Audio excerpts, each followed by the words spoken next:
গরমকাল কোনো কাল হলো বে, জল না খেতে খেতে জল বেরিয়েছে।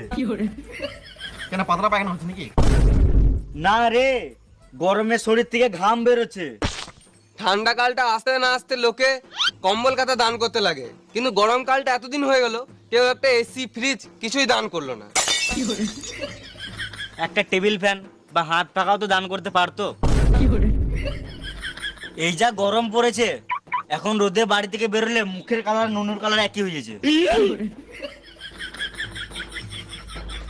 এই রোদে গরমে বেরোনো যাবে না, বুঝলি, কালো হয়ে যাচ্ছি। তুই কবে পরিষ্কার ছিলিস রে পাচুদা? আমি ভাবছি চাঁদ যদি আমাদের মামা হয় তাহলে সূর্যটা কে হবে? দাদু হবে। এদিকে বুড়ো হয়ে গেছে, এখনো তেজ যায় নাই। ঠিক। এই যা গরম পড়েছে, মনে হচ্ছে মরুভূমিতে বসে আছি। একদম উঠ। এটা উঠ না শুয়োর?